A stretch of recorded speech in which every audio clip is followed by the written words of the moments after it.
One thing that I think is amazing about your background is that you broke the Girls Gone Wild guy. Oh, I broke him? You broke him. Girls Gone Wild. So like, I feel like Girls Gone Wild was in some ways like the most viral thing ever. These videos with these drunken college girls and high school girls and maybe younger. And they, in the most, in some ways, vulnerable is the right word, but in like they've targeted the one time in their life that they would kind of do whatever. Yeah. And then they get them to like take their shirts off or act promiscuous. And then that's on video forever. Yeah. I thought that was such a shitty thing to make money off of. Yeah, he's a pretty shitty guy. Joe Francis. Yeah. You did a story on him and followed him around. What happened? I followed him around. I was forming, it was for the business section of the LA Times.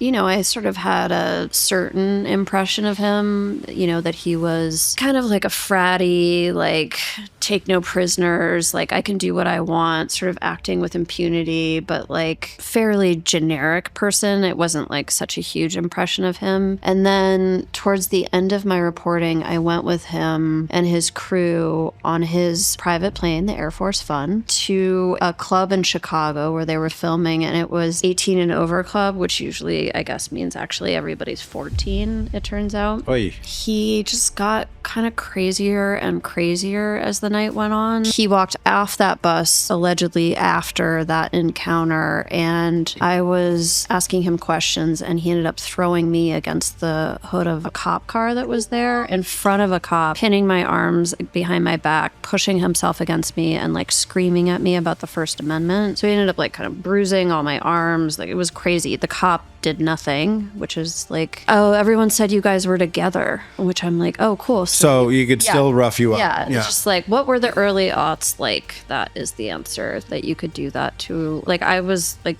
working, you know, like I was like a journalist, and I'm like, oh, cool. And then the name of the article is based on the fact that like I like shuffled off to like a dark corner where they sent like a security guard to watch over me until my cab came, and he came up to me and kissed me on the cheek and was like, sorry, we love our reporter, and then was like, baby, give me a kiss, which I was like, ugh.